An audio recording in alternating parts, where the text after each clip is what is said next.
Thank you. Can everyone hear me? Wonderful. Well, first of all, thank you, Nili, for introducing me to Raza and his entire team for the very warm welcome. It's my first GSN network, although I count several friends among the participants, so it already feels part of a family. My name, again, is Carl Liederman. I'm the CEO of Leadership, which is an impact advisory firm. I just want to give you quickly some of my professional background because I think it's important to see the lens through which people see the problem as well as the solution. I spent 25 years on one side of the equation, which was business and finance. I was a senior partner and head of practice of several large global law firms. So I was in the engine room of capitalism. So everything about how you take strategy and how do you sequence, implement, execute, governance structures, you name it. I've done deals across the world. At the same time, for 25 years, I was deeply involved in the impact sector. So this was when it was long before it was fashionable. It goes back to 1991. Really at the community level, the grassroots level, but also migrating up to both the board, chairmanship, and the head of governance levels.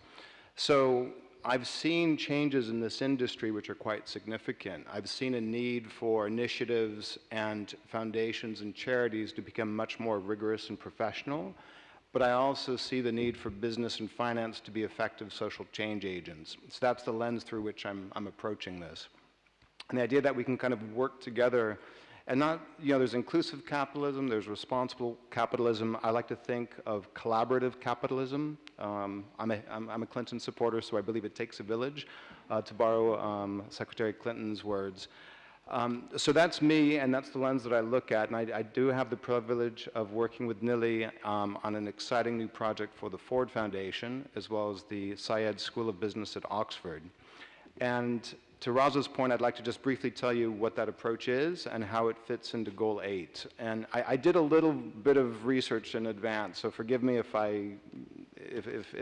my understanding of GSN and its objectives is incorrect. So Goal 8, we know, is decent work and economic growth. At your last meeting, you defined 12 different targets. To me, the target that probably resonates the most for our project is Target 4, which goes to global resource efficiency and production. I also understand that you have a working group which is focused on how do we change reward systems and develop effective policies. So I think within that GSN framework, I'd like to tell you a little about the Ford Foundation project. The Ford Foundation, as you know, is a social justice foundation. We're taking a slightly different approach on this project because we asked ourselves the question, how do we get businesses to behave more socially responsible? How do we bring about that social justice using the trillions of dollars that the business and financial communities have, and how do we deploy that capital to its best use? So then we started taking a very, I'd like to say, humble and granular approach and saying, okay, where are we going to be most effective? Is it on the regulatory side and focusing on fiduciary duty, or is it really going to be more on creating better information that will drive better decision making? So the decision that we made, and the kitchen cabinet is myself, Nili, Graham McMillan, who's one of the heads of inclusive economies at Ford, Peter Tufano, the dean of Oxford Syed, and Bob Eccles, kind of the king of integrated reporting. And the decision that we've made as a group is that we want to take 3 different approaches. One is to really focus on measurement, focus on the quality of data, the consistency of data, the measurement of data, and the reporting of data. To that point, there are hundreds of different ways to report ESG data within hundreds of different frameworks. And as a result, there's a lot of noise on that side of the equation, and we want to bring a little bit of clarity. So the whole idea is to be additive, not duplicate, not replicate, but to work with some of the really, really fantastic ideas that exist now, but to use them in a way that is more coherent and consistent, and more importantly, accessible. Because a lot of these tools are proprietary. They're used by private impact advisors or funds, and we want to basically say, all we want is a tool. And I know that Mr. Radcliffe sitting next to me is an accountant, so that's probably a gross understatement. But we're talking about an impact gap. It took hundreds of years for us to determine how to measure financial risk Let's start measuring non-financial risk. Let's come up with a tool that people can still make money off of, but we can at least agree that it's an apple-to-apple comparison. So the big focus is, how do we get there? Again, we're trying to be humble. I always tell my son, if you're going to eat a whale, just approach it bite, bite, bite. It can be quite overwhelming. So we're going to start slowly in that direction and kind of building it brick by brick. And so the second approach is to really have a brain trust of individuals who can inform this. We believe that asset owners in particular have the greatest leverage, but we need this system to work at the asset manager and also at the enterprise level. So we need input from all the various people. We're also looking to do a prototype. We're firm believers in outcome, and we're firm believers in having something of substance. So what we'd like to do is to actually come up with a prototype where we can kind of tinker with what works and what doesn't work before saying this is what it should be. We don't want it to be prescriptive. And lastly, what we're really focused on is connectivity. I think we did vote on the official title. The old title was Modernizing Financial Risk Frameworks for ESG and Sustainability, which that and a glass of wine would probably put you to sleep in about 5 minutes. The new title is Strategically Shattering Silos for Sustainability, or how I like to describe it as S-Force. So Nili and I will be in our superhero costumes, you know, moving forward. So in that context, we've defined content stewards, content creators, content users, and content amplifiers. And where we see the GSN, and particularly faith-based initiatives, as extraordinarily powerful content amplifiers in terms of understanding why these things matter, not just as a question of human dignity, but also because it's good for business at the end of the day. The more people care about human trafficking, the more people care about climate change, the more we can measure the risks of the loss of human capital terms or climate change terms, then we believe that we can actually, now I'm not being so humble, move mountains. We think that's the most effective way to get these engineered into the financial markets and into capitalism as we know it. So that's the project in short. The last thing I would like to say is that as an American, and I know there were some comments about our current policy, I just want to assure you, Mr. Amersey, and to everyone else here, that those of us in America who care deeply about human rights, political rights, civil rights, religious rights, and human dignity will use every peaceful tool in our toolbox to fight to preserve those. So you have my assurance on that.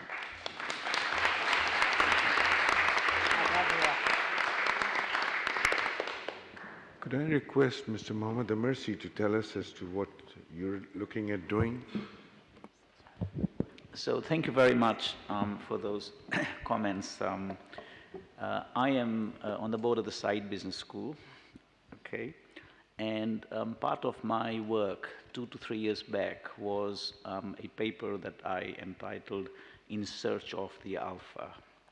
And alpha, for those of you that are in the investment hedge fund industry, is how to ascertain or how to find superior returns for minimal risk.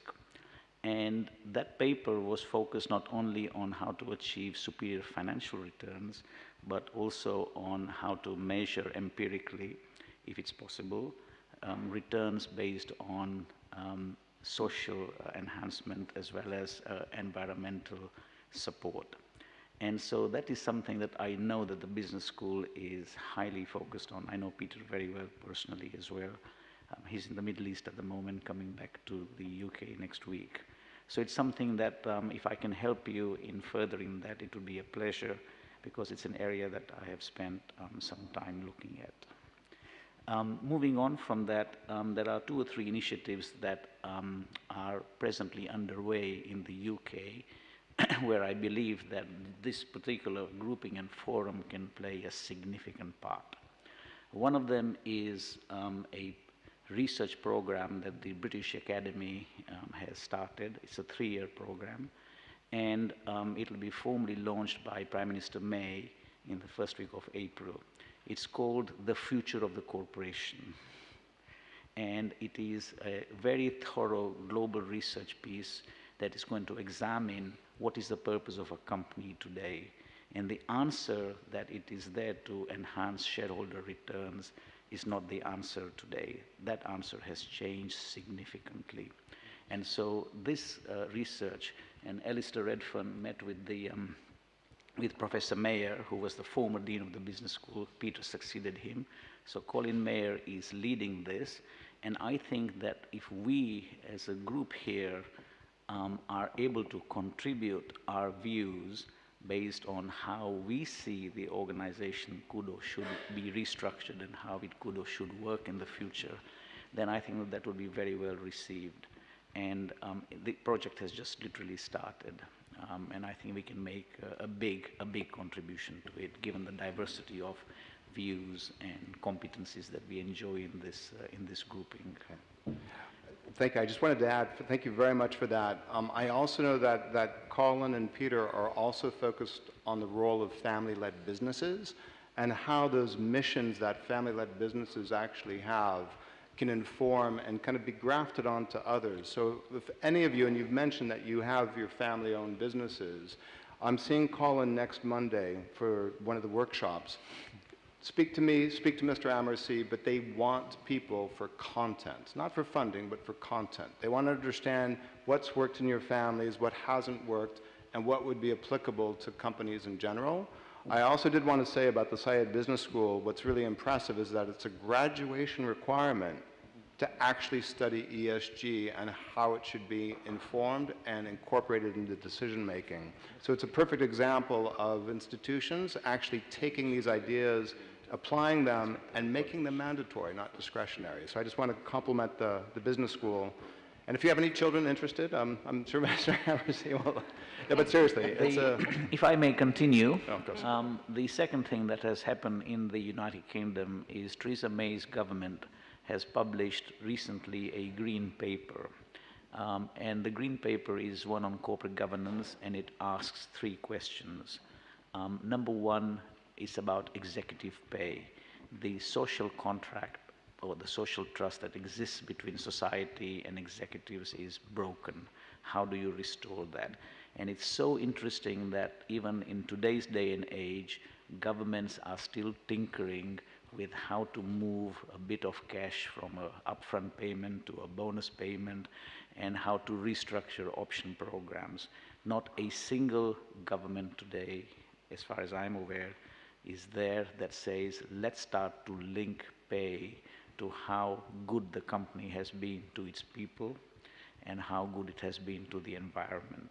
That has not happened. And that is a goal that we can, I think, here today usefully take on board and start making representations that executive pay has to be a function of responsibility. The other 2 points that the white paper talks about is, and this is one of Nelly's points earlier, should there be a difference between large private companies and listed companies? And in our view, I think the answer is no, because if there is a difference and if the large private companies do not have to be regulated in the same way that listed companies have to be regulated, there will be no incentive for anybody to take their companies public, because why should they when they can escape legislation? So insofar as we are lobbying, we should be lobbying to ensure that the same principles should apply to large family-owned private companies as they do to public companies. And the third one is a slight quirkiness in UK company law. It's a famous section 172 that says that at the moment a company is run for the benefit of its members, and members means its shareholders. So there is an obligation on the board and on the management to ensure that shareholder returns is the paramount objective of a company. The Act, the section 172, goes on to say that it would be good if cognizance is to be had to environment and people. But there are no penalties at all should a company or a board refuse to be doing that. And if I look at the system at the moment, so you have BP, you have Shell, you have ExxonMobil that go out and they pollute the environment. And then, of course, governments step in and start to fine billions of dollars. But that is after the fact. There is no system in place today that says, let's police these companies to see how environmentally sustainable they are, and if they're not, let's start to tax them. The Department of Justice of the US has been so good at fining hundreds of billions of dollars financial institutions for corruption, for fraud, but nobody has taken the initiative to fine them for messing up the environment, for employing people below minimum wages and all that. And on this thing, I had alluded before to say that, look, there are people who are trying to create tension between people of Judeo-Christian values and Islamic faith and Confucianism and Buddhism and all that. But when we look at it, the one thing on which we are all absolutely united is the SDGs. To me, the SDGs are like the 10 Commandments. There is nothing that any man of faith, of any faith, can say that there is something wrong with the 10 Commandments. So this is what unites faith. This is what we should take up in London with Bishop Redfern, with Moshe, with Imam Razavi, with everybody, and go and take advantage and make the most effective lobbying we can do to ensure that the GSN has a voice. Thank you. Monsignor Sanchez wanted to say something. Just a second. No, first of all, we work together with the English people, and we admire the Prime Minister May that came here and speak 2 times. And we are very friend to Kevin Highland, that is preside the new commission to be vigilant with the new form of slaves. And, but in general, I think that we need to create models, for example, and propose models, concrete models.